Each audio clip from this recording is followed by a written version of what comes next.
Hello guys, आप लोगों का फिर से स्वागत है हमारे यूट्यूब चैनल एवी सर्चिंग पर और साथ ही भगत सिंह के पार्ट 3 में। तो पार्ट 3 शुरू करने से पहले मैं आप लोगों को थोड़ा सा पार्ट 2 का हिंट दे दूं।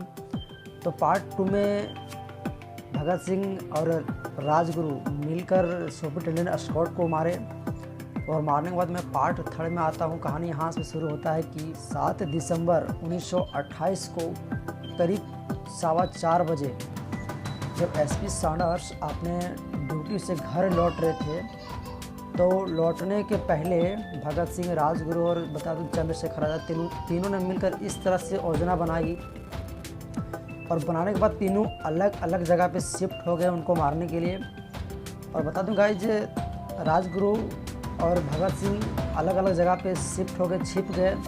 और जैसे ही एसपी सैंडर्स ने राजगुरु के करीब पहुंचता है, तो पहुंचने के बाद राजगुरु ने एसपी सैंडर्स के सर पे एक गोली मारता है और मारने के बाद वो मर जाता है। लेकिन तब तक भगत सिंह ने 3-4 गोली उसके बॉडी में दाग देता है और दागने के बाद उसका मरने का पूरा इंतजाम कर देता है।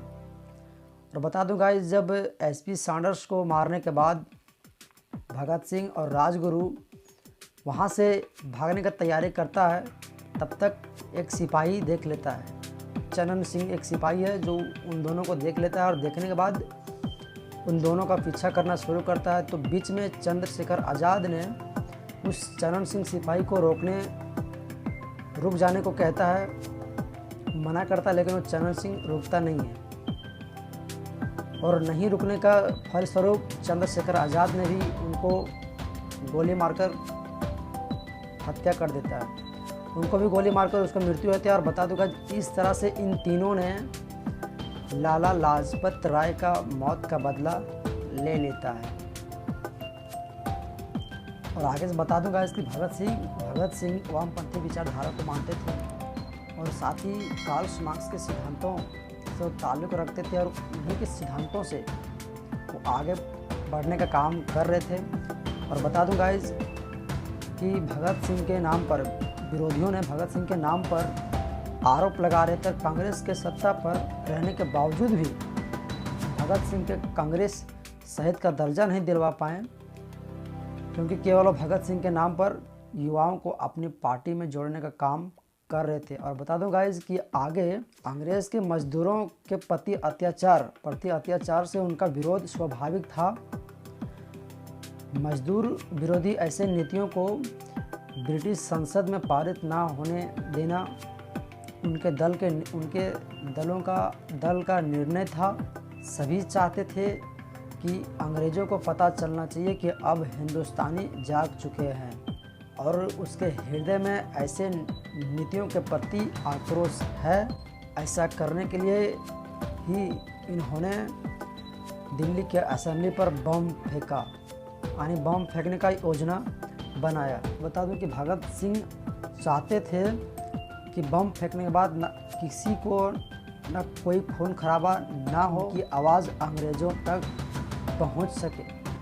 और आगे बता दूं गाइस कि राजगुरु और भगत सिंह ने 8 अप्रैल 1929 को दिल्ली के केंद्रीय असेंबली पर ये दोनों ने एक ऐसे स्थान पर बम फेंका जहां पर कोई मौजूद नहीं था, अन्यथा ऐसे में से किसी को नुकसान हो सकता था। और बता दूंगा, इसकी बम फेंकने के बाद असेंबली में पूरा धुआं होने लगा। वहाँ पे बैठे लोग जो बाहर निकलना शुरू किए, तो कुछ तो पता नहीं चला, लेकिन बता दूंगा इसकी भगत सिंह बम फेंकने के बाद वहाँ से भाग सकते थे, लेकिन बता दूं कि वो पहले से ही सोच रखे थे कि मुझे दंड स्वीकार है, क्यों ना फांसी ही हो, मुझे स्वीकार है। और बम फेंकते समय खाकी कमीज और निकर पहने हुए थे। और बम फेंकने के बाद उन्होंने एक नारा लगाया, इंकलाब जिंदाबाद और साम्राज्य मुर्दाबाद। लगाने के बाद उसके हाथों में कुछ पर्चे थे, वो पर्चे को हवा में उड़ाया और उड़ाने के बाद कुछ देर के बाद जब पुलिस आता है तो उन दोनों को गिरफ्तार कर लिया जाता है। और बता दूं गाइस कि उन दोनों को गिरफ्तार करने के बाद आगे कहानी और ही इंटरेस्टेड है, जरूर सुने। मिलते हैं अगले पार्ट में, पार्ट 3 में यहीं तक। मिलते हैं अगले पार्ट में। So thank you all the best.